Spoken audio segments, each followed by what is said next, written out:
കോഴിക്കോട് വീട്ടുവളപ്പിൽ കണ്ട അത്ഭുതകരമായ പപ്പായയാണ്. ഈ പപ്പായ കണ്ടപ്പോൾ ഒരു വീഡിയോ ഇടണമെന്ന് തോന്നി. അങ്ങനെയാണ് ഈ വീഡിയോ ഞാൻ ഇടാൻ പോകുന്നത്. പപ്പായയുടെ ഗുണങ്ങൾ നോക്കാം നമുക്ക്. 1. ചർമ്മരോഗങ്ങൾക്ക് ഫലപ്രദമാണ്. 2. കണ്ണിൻ്റെ ആരോഗ്യം നിലനിർത്തുന്നു. 3. മാംസത്തിൻ്റെ ദഹനത്തിന് സഹായിക്കുന്നു. 4. കരൾ, ഹൃദയം, എല്ല് എന്നിവയുടെ ആരോഗ്യം സംരക്ഷിക്കുന്നു.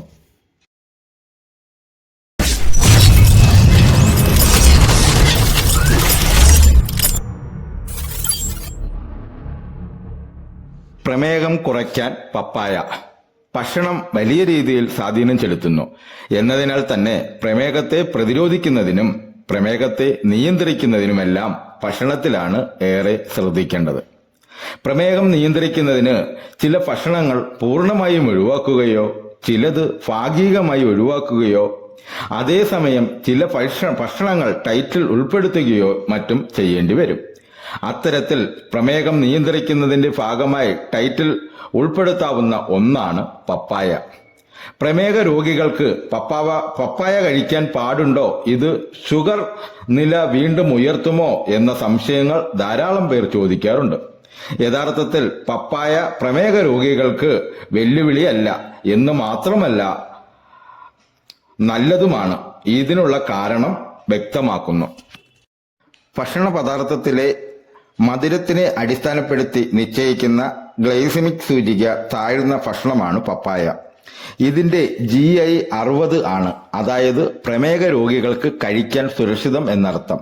എന്നാൽ അമിതമായ അളവിൽ പതിവായി പപ്പായ കഴിക്കുന്നത് പ്രമേഹ രോഗികൾക്ക് നല്ലതുമല്ല. പപ്പായയിൽ അടങ്ങിയിരിക്കുന്ന പപ്പായം, പപ്പായം എന്നിങ്ങനെയുള്ള എൻസൈമുകൾ ഭക്ഷണത്തിലൂടെ ലഭിക്കുന്ന കാർബോഹൈഡ്രേറ്റ്, പ്രോട്ടീൻ, ഫാറ്റ്സ് എന്നിവയെ എളുപ്പത്തിൽ ദഹിപ്പിച്ചെടുക്കുന്നു. ഇത് രക്തത്തിലെ ഷുഗർ നില കൂടാതെ നോക്കുന്നു. പപ്പായയിൽ നല്ലതുപോലെ ഫൈബർ അടങ്ങിയിട്ടുണ്ട്. ഈ ഫൈബർ രക്തത്തിലെ ഷുഗറിനെ വലിച്ചെടുക്കുന്നത് കുറയ്ക്കുന്നു. ഇതോടെ ഷുഗർ നിയന്ത്രിച്ചു നിർത്താൻ സാധിക്കുന്നു. ഇതോടൊപ്പം തന്നെ ദഹനം സുഗമമാക്കാനും മലബന്ധം പോലുള്ള പ്രശ്നങ്ങൾ പരിഹരിക്കുവാനുമെല്ലാം പപ്പായയുടെ ഫൈബർ സഹായിക്കുന്നു. ഇതെല്ലാം തന്നെ പ്രമേഹ രോഗികൾക്ക് ആശ്വാസം പകരുന്ന കാര്യങ്ങളാണ്. വൈറ്റമിൻ സി, വൈറ്റമിൻ എ എന്നിവയാൽ സമ്പന്നമാണ് പപ്പായ.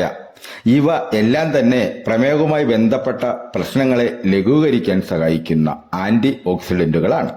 പ്രമേഹത്തോട് അനുബന്ധമായി ഹൃദ്രോഗങ്ങൾ, കാഴ്ചശക്തി കുറയൽ, വൃക്കരോഗം എന്നിവ എല്ലാം ഇത്തരത്തിൽ പ്രതിരോധിക്കുവാൻ സാധിക്കും. ഇനി ഇവ കഴിക്കേണ്ട വിധം. പ്രമേഹ രോഗികൾ പപ്പായ കഴിക്കുമ്പോൾ അത് തൊലി കളഞ്ഞ് കഷണങ്ങളാക്കി അങ്ങനെ തന്നെ കഴിക്കുന്നതാണ് ഏറ്റവും നല്ലത്.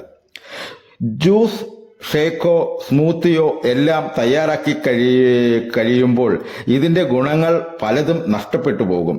അതുപോലെ തന്നെ വിപണിയിൽ നിന്നും വാങ്ങുന്ന പപ്പായ ജ്യൂസ്, ഷേക്ക്, സ്മൂത്തി എന്നിവയൊക്കെ നമ്മുടെ ആരോഗ്യത്തിന് അത്ര ഗുണകരമാകണമെന്നില്ല. കാരണം ഇവയിലെല്ലാം അധികം മധുരം ചേർന്നിരിക്കും. ഈ വീഡിയോ എല്ലാ കൂട്ടുകാർക്കും ഇഷ്ടമായി കാണുമെന്ന് ദൈവനാമത്തിൽ വിശ്വസിച്ചുകൊള്ളുന്നു. ഈ ചാനൽ ആദ്യമായി കാണുന്ന കൂട്ടുകാരാണെങ്കിൽ സബ്സ്ക്രൈബ് ചെയ്യുക, ലൈക്ക് ചെയ്യുക, കമന്റ് ചെയ്യുക, ഷെയർ ചെയ്യുക. ഈ വീഡിയോയുടെ അഭിപ്രായങ്ങൾ കമന്റായി രേഖപ്പെടുത്തണമേ എന്ന് വിനയത്തിന്റെ ഭാഷയിൽ അപേക്ഷിച്ചുകൊള്ളുന്നു. ഇനി അടുത്തൊരു ദിവസം അടുത്തൊരു വീഡിയോയുമായി നമുക്ക് കാണാം കൂട്ടുകാരെ.